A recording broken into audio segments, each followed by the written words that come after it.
सबभन्दा पहिला नेपालमा दर्ता हुने व्यवसाय तपाईँ हामीले सुनेको अथवा तपाईँ हामीले देखेको भनेको प्राइभेट लिमिटेड कम्पनी अथवा जसलाई हामी प्राली भन्छौँ।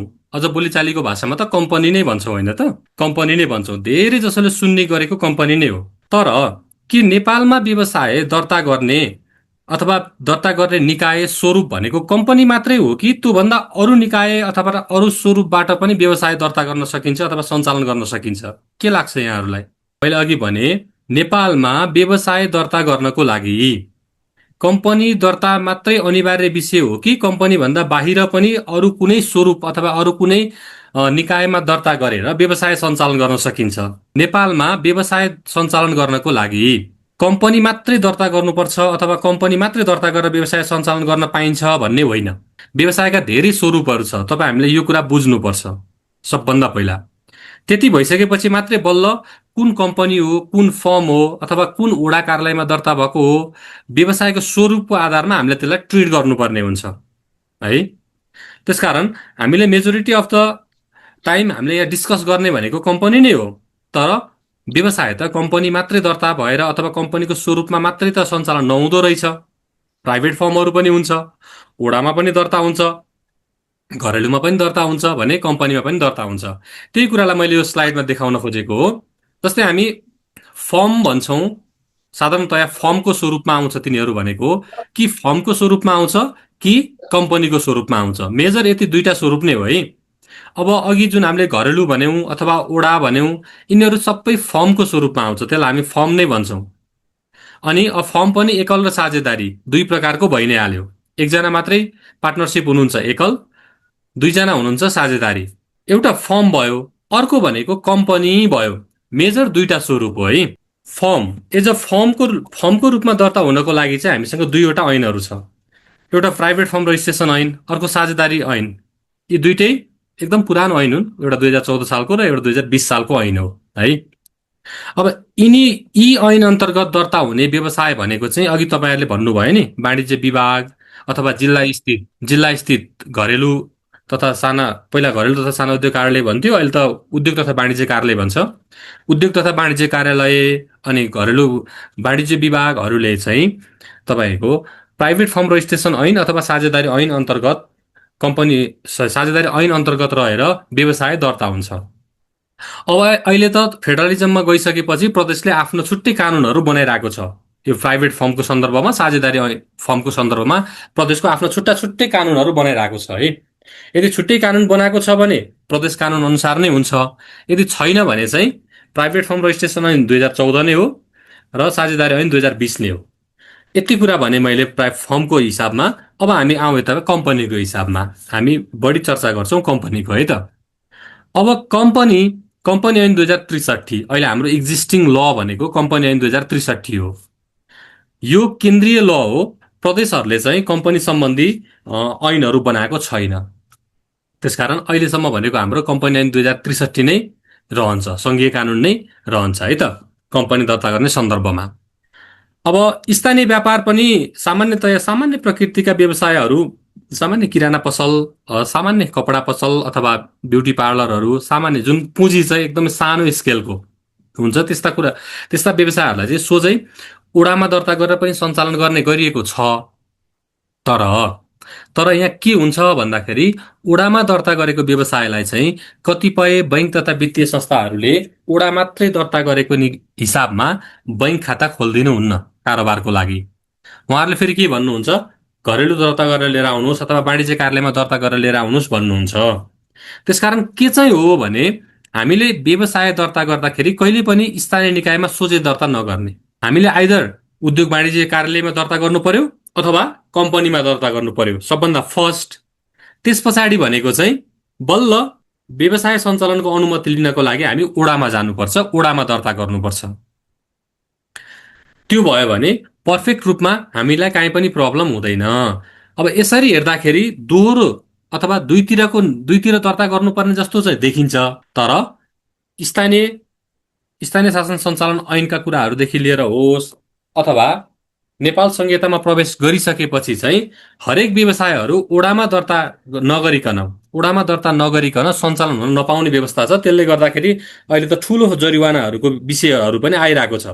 किनभने विगतदेखि नै ओडामा दर्ता गर्नुपर्ने कानुनी प्रावधान भएको, तर विविध कारणले गर्दा कम्पनीहरू चाहिँ ओडामा दर्ता नगरेको र अहिले दर्ता गर्न जाँदाखेरि चाहिँ सुरुदेखिकै तपाईँहरूको कम्पनी जहिलेदेखि दर्ता थियो त्यहाँदेखिकै राजस्व तिर्नुहोस् भन्नेसम्मका कुराहरू आउने गरेका छन्।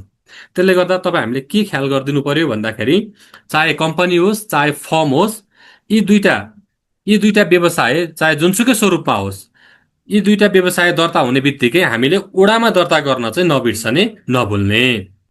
यति नै भयो।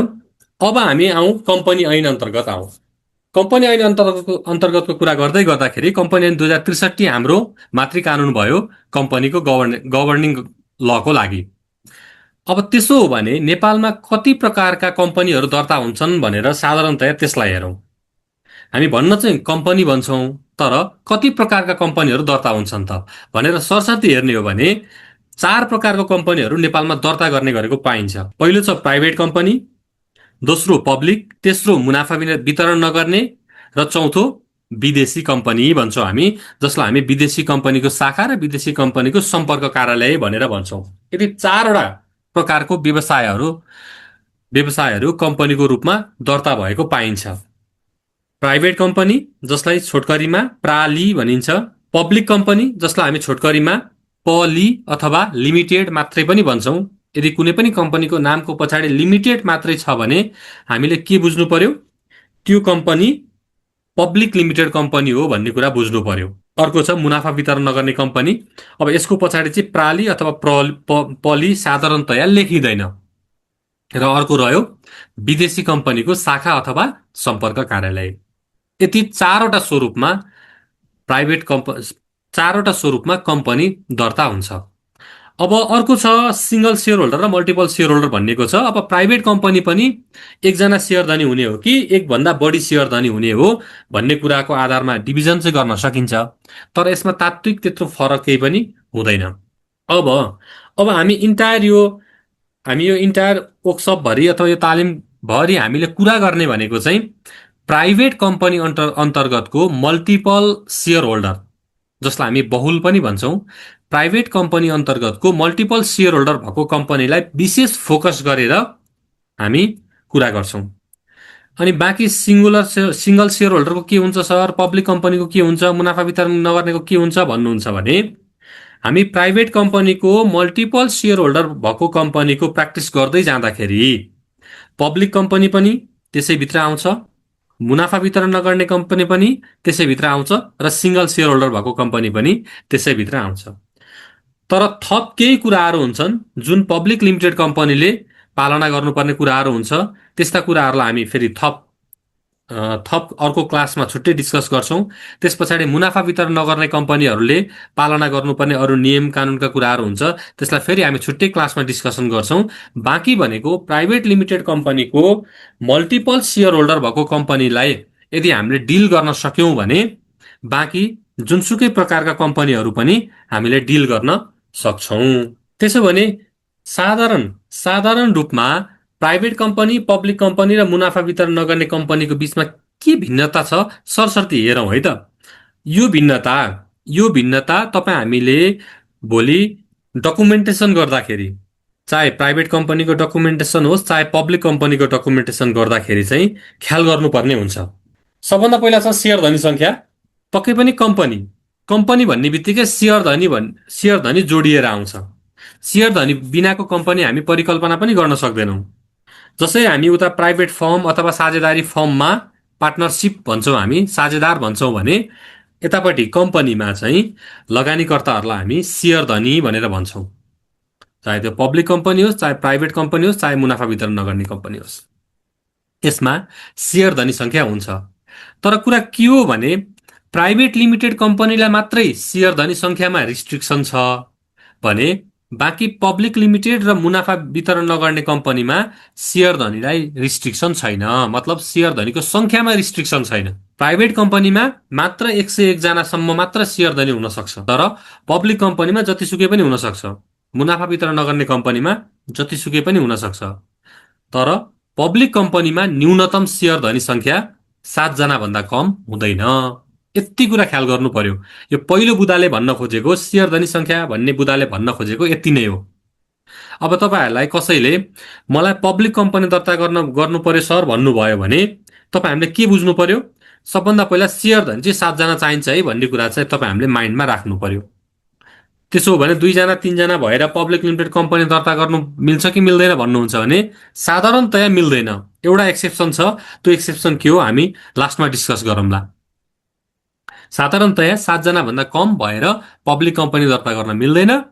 101 जना भन्दा बढी सेयर धनी भएर प्राइभेट लिमिटेड कम्पनी दर्ता गर्न मिल्दैन। यति कुरा सेयर धनी संख्याको विषयमा तपाईहरुले बुझ्नुभयो भने अब यस पछाडि हामी प्रबन्ध पत्र नियमावलीहरु ड्राफ्टिङको कुराहरु हुन्छ, त्यसमा सहज हुन्छ। दोस्रो छ पुँजीको संरचना, क्यापिटल स्ट्रक्चर भन्छौं हामी। क्यापिटल स्ट्रक्चर पनि खासै रिस्ट्रिक्सन छैन यहाँनिर। मात्र पब्लिक कम्पनीलाई एउटा के हो भन्दाखेरि 1 करोड रुपियाँ चुक्ता पुँजी हुनुपर्छ भनेको छ। बाँकी अरु मुनाफा वितरण नगर्ने कम्पनी होस् या प्राइभेट लिमिटेड कम्पनी होस्, कसैलाई पनि रिस्ट्रिक्सन छैन पुँजीको कुरामा। अर्को तेस्रोमा छ सञ्चालक संख्या। सञ्चालक संख्या पनि पब्लिक लिमिटेड कम्पनीमा मिनिमम 3 जना हो। पब्लिक लिमिटेड कम्पनीमा मिनिमम 3 जना, म्याक्सिमम त 11 जना। जुनसुकैमा भए पनि, प्राइभेटमा भए पनि, पब्लिकमा भए पनि, मुनाफा वितरण नगर्ने कम्पनीमा भए पनि म्याक्सिमम 11 जना, पब्लिक कम्पनीलाई मिनिमम 3 जना। यति 3टा कुरा, पहिलो सेयर धनी संख्या, दोस्रो चुक्ता पुँजी र तेस्रो सञ्चालकको संख्या। यति 3टा कुरा तपाईहरुले माइन्डमा राख्नुभयो भने यी कुराहरु धेरै कुराहरु हामी चाहे पब्लिकमा होस्, चाहे प्राइभेटमा होस्, चाहे मुनाफा वितरण नगर्ने कुराहरुमा होस्, फ्रिक्वेन्टली युज हुने कुराहरु भनेको यही नै हो। त्यस पछाडिका तल स्वतन्त्र सञ्चालकको कुरा, सञ्चालकको कार्यकाल कुरा, यी माइनर कुराहरु हुन्। मेजर कुराहरु भनेको सेयर धनी संख्या, चुक्ता पुँजी र सञ्चालकको संख्या। यति 3टा कुरा यहाँहरुले ख्याल गर्नु होला है त। अब बाँकी छ 4 नम्बरमा स्वतन्त्र सञ्चालक भनेको छ। स्वतन्त्र सञ्चालक के हो भन्ने कुरा हामी पब्लिक लिमिटेड कम्पनी हेर्दै गर्दाखेरि त्यतिखेर छलफल गर्छौं। पब्लिक लिमिटेड कम्पनीमा स्वतन्त्र सञ्चालकको व्यवस्था हुन्छ, बाँकी अन्त हुँदैन। सञ्चालकको कार्यकाल पनि पब्लिक लिमिटेड कम्पनीमा बढीमा 4 वर्षको भन्ने कुरा छ। बाँकी प्राइभेट र मुनाफा वितरण नगर्ने कम्पनीलाई त्यत्रो धेरै रिस्ट्रिक्सन छैन। सञ्चालक समिति जतिसुकै वर्ष पनि रहन सक्छ, 5 वर्ष, 6 वर्ष, 7 वर्ष अथवा 1 वर्ष, 2 वर्ष जति पनि रहन सक्छ।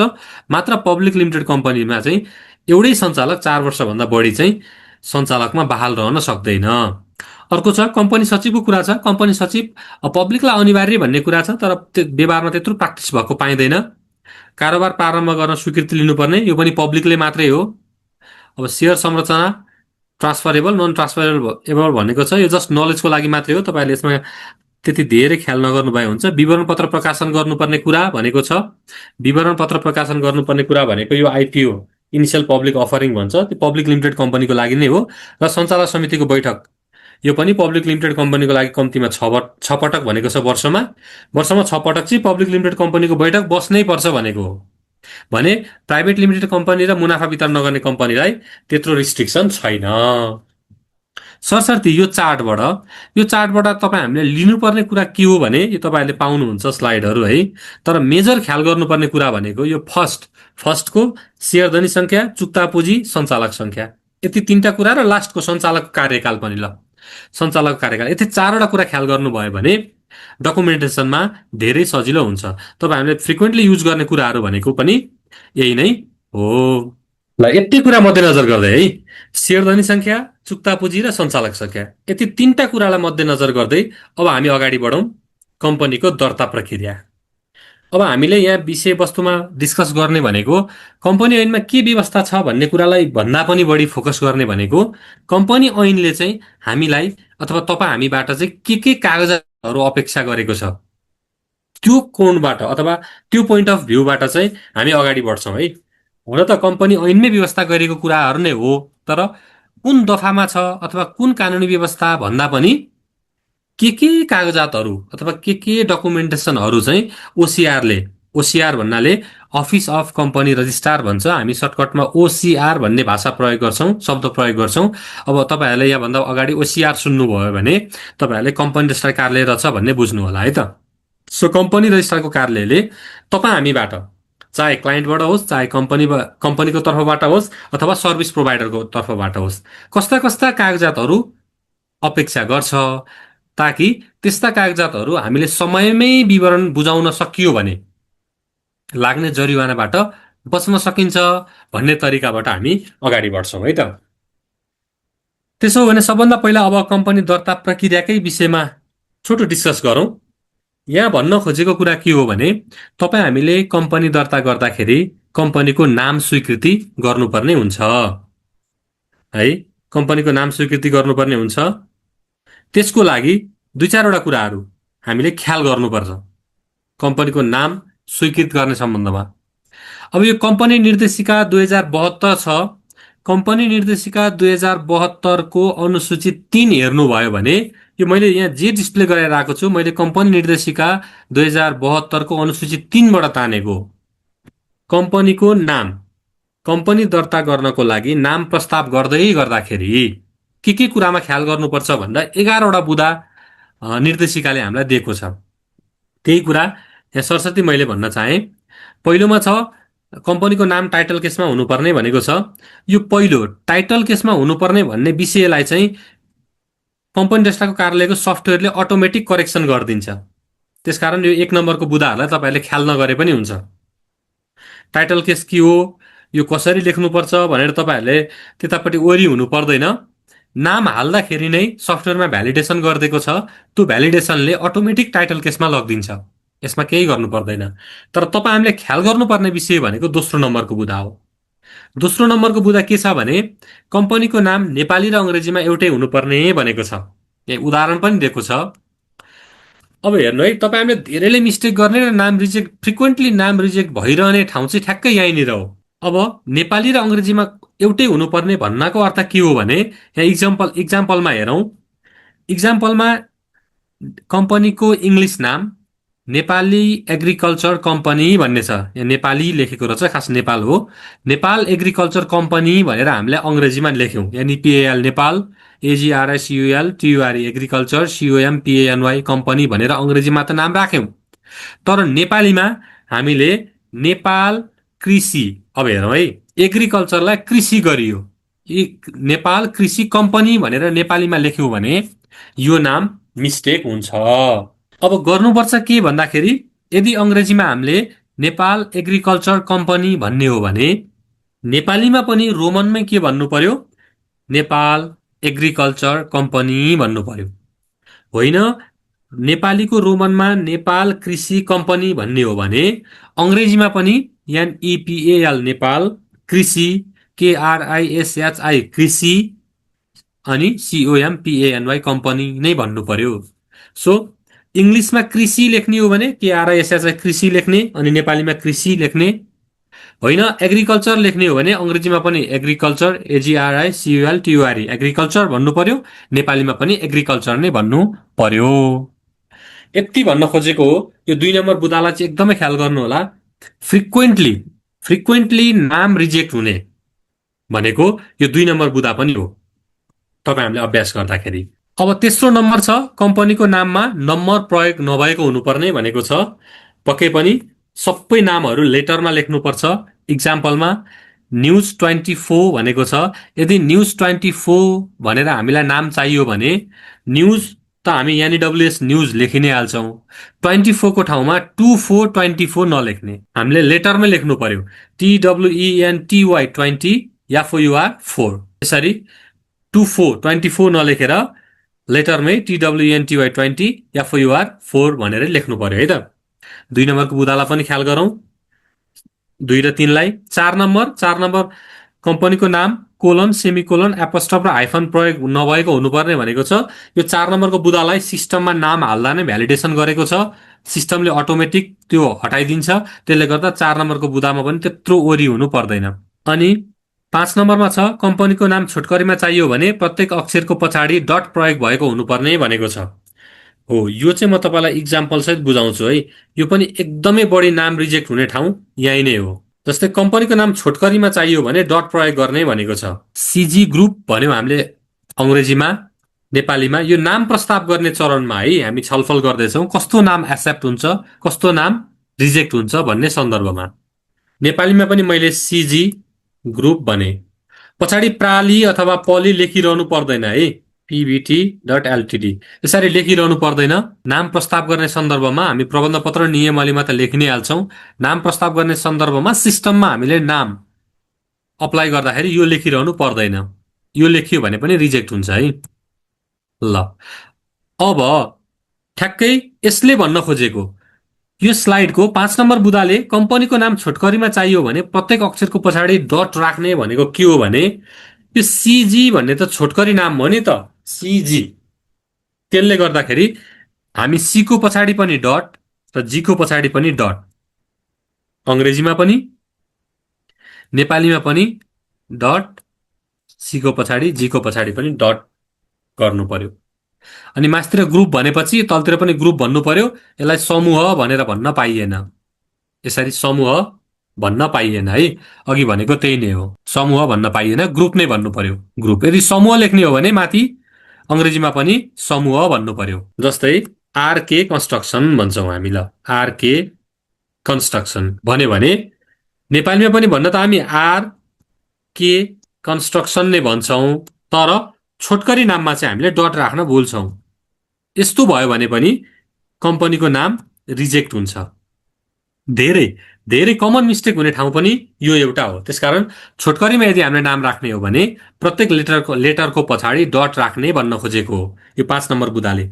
6 नम्बर बुदा विद्यालयसँग सम्बन्धित कम्पनीको हकमा पछाडि जिल्लाको नाम राख्ने भन्छ। यो खासै त्यति लागू छैन। अहिले त कम्पनी रजिस्ट्रार कार्यालयले विद्यालय पनि दर्ता गर्दैन। त्यसले गर्दाखेरि 6 नम्बर तपाईँहरूले हेरिरहनु परेन। 7 नम्बर कम्पनीको नाममा डट कम प्रयोग नगर्ने भन्ने कुरा छ। अब यो खासै यो पनि त्यति व्यवहारिक रूपमा लागू भएको म चाहिँ देख्दिनँ है। प्रायःको कति नामहरू डट कम भनेर दर्ता पनि भएको छ। अब यो बुदा किन राखे अनुसारको चाहिँ लागू भएको छैन, त्यति नै हो। अब 8 नम्बर अलिकति ख्याल गर्नुपर्ने 8 नम्बर छ।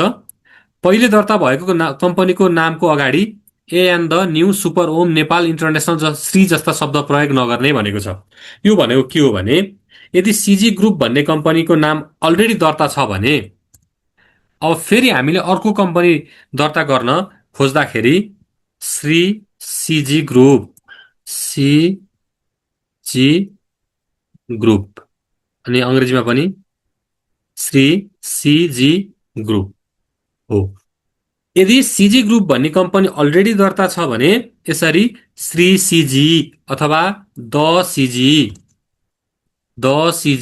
अथवा न्यू सिजी यसरी विभिन्न यस्ता नामहरू चाहिँ प्रयोग गरेर कम्पनी दर्ता गर्न मिल्दैन भनेको यसले। ल, न्यू सिजी, श्री सिजी यसरी हेरौँ त a and the new super Om Nepal international Shri जस्ता शब्द प्रयोग गरेर चाहिँ अर्को नाम अप्लाई नगर्नु, त्यो भनेको चाहिँ एउटै मानिन्छ है भनेको हो 8 नम्बरले। 9 नम्बरले कम्पनीको नाममा अन्य देशको नाम प्रयोग नगर्ने भन्छ। यो पनि मलाई त्यति परिपालना भए जस्तो लाग्दैन 9 नम्बरको हुँदा। 10 नम्बर एक पटक दर्ता भइसकेको कम्पनीको नाम सुन्नमा उस्तै लागेको खण्डमा कम्पनीको नाम फरक मानिने छैन भनेको छ। जस्तै कहिलेकाहीँ के हुन्छ भने एमइजिएचए मेघा, एमइजिए मेगा, एमइजिएचए मेघा, मेघा, मेगा यी सुन्दा उस्तै आउँछन् नि, तर लेख्यमा त फरक हुन्छन् नि। मेघा भन्दा घ आउँछ, मेगा भन्दा ग आउँछ। यस्तो भयो भने पनि कम्पनीको नाम चाहिँ एउटै हो, फरक मानिँदैन है भन्न खोजेको यो 10 नम्बरले। अब 11 नम्बर कम्पनीको नाम राख्दा उद्देश्य झल्कने गरी राख्ने भनेको छ। त्यो कुरा चाहिँ जस्तै अघि हामीले नाम राख्दा उद्देश्य झल्किने भनेको ग्रुप भन्यौँ भनेपछि यो विभिन्न अरू कम्पनीहरू इस्टाब्लिस गर्ने खालको कम्पनी रहेछ भन्ने बुझिन्छ। त्यस्तै कन्स्ट्रक्सन भन्यो निर्माणसँग सम्बन्धित कम्पनीहरू रहेछ, यसको उद्देश्य चाहिँ पक्कै पनि निर्माण क्षेत्रसँग सम्बन्धित भनेर आउँछ भन्ने बुझ्नु पर्यो। त्यस्तै चलचित्र अथवा फिल्म्स भनेर भन्छौँ नि हामी, FILMS फिल्म्स होइन, एबिसी फिल्म्स। ल, एबिसी फिल्म्स भन्यो भने चलचित्र बनाउने कम्पनी रहेछ भनेर बुझिन्छ भन्ने हिसाबले यसरी कम्पनीको नाम प्रस्ताव गर्दाखेरि चाहिँ उद्देश्य झल्कने गरी राख्नु होला भन्ने गाइडलाइन हो। यसरी हेर्दाखेरि कम्पनीको नाम प्रस्ताव गर्ने सन्दर्भमा हामीलाई 11वटा मार्गनिर्देशनहरू छ। तर यसमध्ये हामीले मेजर ख्याल गर्नुपर्ने भनेको 2 नम्बरको कुरा, कम्पनीको नाम नेपाली र अङ्ग्रेजीमा एउटै हुनुपर्ने। त्यस पछाडि 3 नम्बरको कुरा, कम्पनीको नाममा नम्बर प्रयोग नभएको हुनुपर्ने। त्यस पछाडि एकैचोटि जाउँ, 5 नम्बर, कम्पनीको नाम छोटकरीमा चाहियो भने प्रत्येक अक्षरको पछाडि डट राख्ने। यति कुराहरूलाई चाहिँ मेजर ख्याल गरिदिनु होला। अरू धेरै कुराहरू चाहिँ सिस्टमले नै एडजस्ट गरिसकेको छ। हामीले नाम हाल्दा नै सिस्टमले अटोमेटिक करेक्सन गरिदिन्छ। त्यो सँगसँगै अब हामीलाई एउटा कम्पनी दर्ता गर्ने सन्दर्भमा इमेल ठेगाना चाहिन्छ। नयाँ नयाँ इमेल ठेगाना चाहियो हामीलाई, नयाँ अथवा तपाईँहरूले प्रयोग गरिरहेकै भए पनि भइहाल्यो। तर कम्पनी रजिस्ट्रारको कार्यालयमा पहिला प्रयोग नभएको हुनुपर्छ इमेल ठेगाना। अनि संस्थापकको मोबाइल नम्बर, पक्कै पनि अहिले त मोबाइल नम्बरमा ओटिपी आउँछ, संस्थापकको मोबाइल नम्बर चाहिन्छ। मोबाइल नम्बर चाहिँ पहिला प्रयोग भएको भए पनि हुन्छ है, त्यसले खासै फरक पार्दैन। त्यस पछाडि अर्को भनेको पहिले दर्ता भइ नसकेको नाम भनेको नाम जुन्नु भएन, पहिले दर्ता भइसकेको हुनु भएन हामीले प्रस्ताव गर्ने नाम भन्ने सन्दर्भ नै हो। यति कुरा ख्याल गरौँ भने हामी कम्पनीको नाम प्रपोज गर्ने सन्दर्भमा अगाडि बढ्न सक्छौँ। ल, अब कम्पनी दर्ता प्रक्रिया, पक्कै पनि कम्पनी दर्ता गर्ने सन्दर्भमा हामीलाई के कागजात चाहिन्छ भन्ने कुरा नै हो। सबैभन्दा पहिला कम्पनीको प्रबन्ध पत्र र नियमावली चाहिन्छ। अब के हो कम्पनीको प्रबन्ध पत्र, के हो कम्पनीको नियमावली, हामी यस पछाडि विस्तृतमा छलफल गर्छौँ। र प्रबन्ध पत्र र नियमावली कसरी ड्राफ्टिङ गर्ने हामी त्यो पाटोमा पनि छलफल गर्छौँ। त्यसरी दोस्रो नम्बर कम्पनी संस्थापनाको निवेदन, निवेदन पनि प्रबन्ध पत्र र नियमावली सँगै नै छ, हामी त्यसलाई हेरौँला। त्यसपछि नागरिकता प्रमाणपत्रको नोटरी प्रतिलिपि छ, जसलाई हामी नोटरी गर्नुपर्छ। पक्कै पनि जो सेयरधनी हुने हो, सेयरधनीको नागरिकता प्रमाणपत्र चाहियो, त्यसको फोटोकपी, जुन चाहिँ नोटरी पब्लिकबाट एटेस्टेड भएको अथवा प्रमाणित भएको हुनुपर्छ। र अर्को मेजर कुरा, अहिले राष्ट्रिय परिचय पत्र नभएसम्म अथवा राष्ट्रिय परिचय पत्र नम्बर नभएसम्म चाहिँ हामीले कम्पनी दर्ता गर्न मिल्दैन। यी दुईटा कुरा चाहिँ अनिवार्य रूपमा चाहियो है त। बाँकी भनेको सङ्गठित संस्थाको हकमा दर्ता प्रमाणपत्र भन्ने कुरा छ। यो कुराहरू के छ हामी पछि छलफल गर्दै जाउँला। अरू त्यत्रो विषयहरू ख्याल गर्नुपर्ने विषय भनेको खासै छैन। प्रबन्ध पत्र र नियमावली, पक्कै पनि प्रबन्ध पत्र र नियमावली कम्पनी ऐन 2063 को दफा 18 र दफा 20ले हामीलाई यो अधिकार दिएको छ। प्रबन्ध पत्र बनाउनु पर्ने र नियमावली बनाउनु पर्ने प्रत्येक कम्पनीहरूलाई दिएको अधिकार हो। यदि तपाईँहरू कम्पनी दर्ता गर्न चाहनुहुन्छ अथवा कुनै कम्पनी इस्टाब्लिस गर्न चाहनुहुन्छ भने तपाईँहरूले कम्पनी ऐन 2063 को दफा 78 बमोजिमको प्रबन्ध पत्र र नियमावलीको दफा 18 बमोजिमको प्रबन्ध पत्र र दफा 20 बमोजिमको नियमावली है बनाउनु पर्छ भन्ने कुराहरू हो, जसको निर्धारित ढाँचा चाहिँ 2064 साल जेठ 14 गतेको राजपत्रमा प्रकाशित छ। तर तपाईँहरूले त्यता खोजिरहनु पर्दैन, फर्मेटहरू हामी तपाईँहरूलाई प्रोभाइड गर्छौँ। अलरेडी हामीले डाउनलोड गरेर त्यसमा आवश्यक संशोधनसहित राखिसकेको अवस्था छ। त्यसो हो भने सरसर्ती अब हामी कम्पनीको नाम प्रस्ताव गर्ने चरणमा जाउँ। ल, अनलाइनमा नाम कसरी प्रस्ताव गर्ने त्यो पाटोमा एकचोटि हेरौँ।